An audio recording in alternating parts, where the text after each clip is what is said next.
Reinventing the Internet Search. Perplexity CEO Aravind Srinivas. வணக்கம் நண்பர்களே.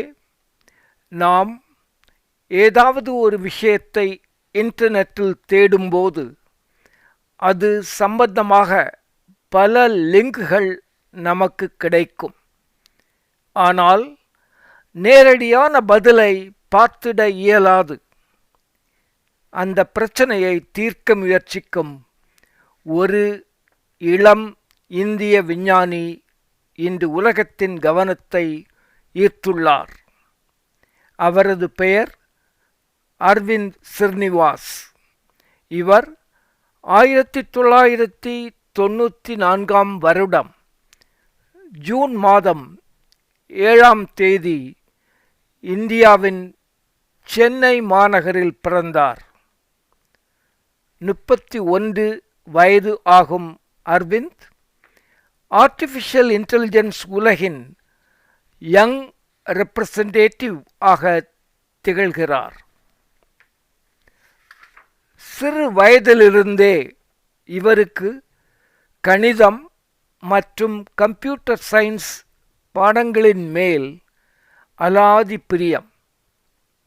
இவரது தாயார் அரவிந்துக்கு சுமார் 10 வயது ஆகும்போதே சென்னை ஐஐடியில்தான் இவர் கல்வி கற்க வேண்டும் என்ற கனவை சொல்லி சொல்லி அரவிந்தை வளர்த்தார். ஐஐடியில் படிக்கும்போது ஒரு சிறந்த மாணவன் என்று எல்லாராலும் பாராட்டப்பட்ட அரவிந்திற்கு ஆர்டிஃபிஷியல் இன்டெலிஜென்ஸ் பிரிவில் ஆழமான ஆராய்ச்சி செய்ய வேண்டும் என்ற ஆர்வம் ஏற்பட்டது.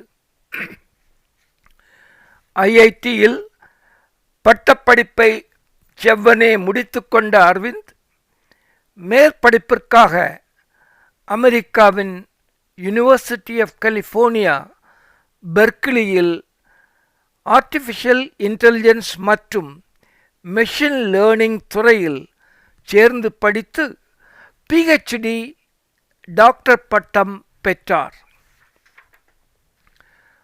அரவிந்த் கல்வியில் பெற்ற வெற்றிகளையும் ஆராய்ச்சிகளையும் தெரிந்து கொண்ட ஆர்டிஃபிஷியல் இன்டெலிஜென்ஸ் நிறுவனங்கள் அரவிந்தை தங்களுடன் சேர்ந்து பயணிக்குமாறு வேண்டிக் கொண்டனர். முதலில் சில காலம் ஓப்பன் AI என்ற நிறுவனத்திலும் அதன் பின்னர் கூகுள் நிறுவனத்திலும் ரிசர்ச் சயின்டிஸ்டாக அரவிந்த் பணியாற்றினார். இந்த ஒர்க்கிங் எக்ஸ்பீரியன்ஸ் அவருக்கு ஒரு முக்கியமான உண்மையை உணர்த்தியது. இன்டர்நெட்டில் தகவல்கள் அதிகமாக இருக்கின்றன. ஆனால் அந்த தகவல்களை எளிதாகவும் நம்பகமாகவும் பெறுவது சிக்கலாக உள்ளது என்பதை உணர்ந்தார். அந்த பிரச்சனைக்கு தீர்வு காண வேண்டும் என்ற எண்ணம் அவரை ஒரு புதிய முயற்சிக்கு தூண்டியது. 2022ஆம் ஆண்டில் அவர் தன் சில கல்லூரி நண்பர்களுடன் சேர்ந்து கொண்டு பெர்ப்ளெக்சிட்டி ஆர்டிஃபிஷியல் இன்டெலிஜென்ஸ் என்ற நிறுவனத்தை தொடங்கினார். பெர்ப்ளெக்சிட்டியின் நோக்கம் மிக எளிமையானது, ஆனால் மிகவும் சக்தி வாய்ந்தது.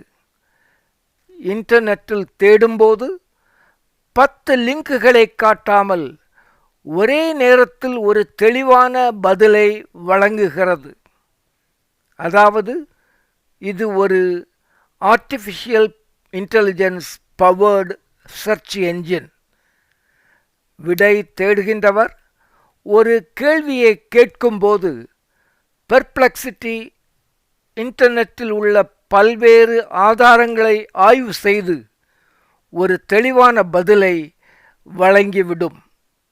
மேலும் தான் வழங்கும் பதிலுக்கு தேவையான ஆதாரங்களையும் எடுத்து கொடுத்து விடும். இதனால் தகவலின் நம்பகத்தன்மை அதிகரிக்கிறது.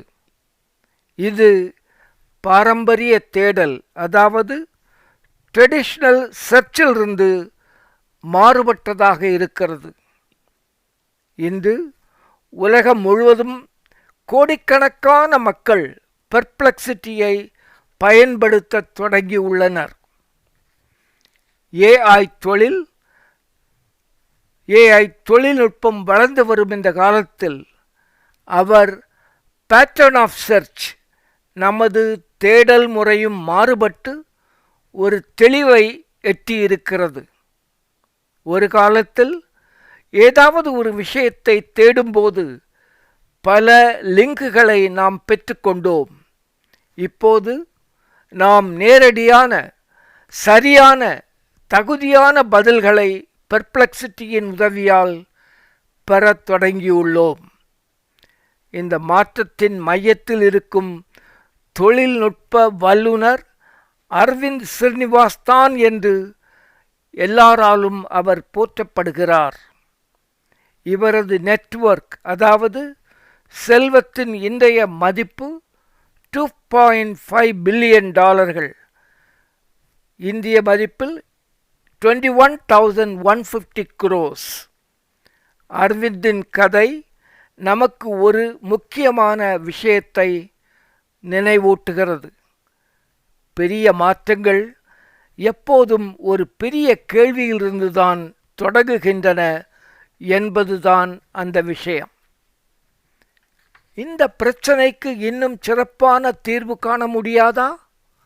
இந்த கேள்வியை கேட்க தயங்காதவர்கள்தாம் புதிய புதிய தொழில்நுட்பங்களை உருவாக்கி சாதனைகளை படைக்கிறார்கள். ஆர்டிஃபிஷியல் இன்டெலிஜென்ஸ் உலகம் வேகமாக மாறிக்கொண்டு வருகிறது. அந்த மாற்றங்களுக்கு தக்கவாறு நம்மை மாற்றிக்கொள்வதே புத்திசாலித்தனம் என்று அறிவுறுத்துகிறார் நம் இளம் விஞ்ஞானி அரவிந்த் ஸ்ரீனிவாஸ். இந்திய மண்ணில் பிறந்து இந்திய கல்விக்கூடங்களில் கல்வி கற்று இன்று உலக அளவில் தங்களின் அறிவால், ஆற்றலால், அனுபவத்தால் கொடிகட்டி பறக்கவிடும் அளவில் கோலோச்சும் சில ஆளுமைகளை அடுத்தடுத்த வீடியோவில் நான் வெளியிட விரும்புகிறேன். இந்த வீடியோ உங்களுக்கு பயனுள்ளதாக தெரிந்தால் ஒரு புத்தக பார்வை என்ற என் யூடியூப் சேனலுக்கு சப்ஸ்கிரைப் செய்யுங்கள். இந்த வீடியோவை உங்கள் நண்பர்களுடன் பகிர்ந்து கொள்ளுங்கள். மீண்டும் சந்திப்போம். மிக்க நன்றி. வணக்கம். அன்புடன், ஜலால் கான்.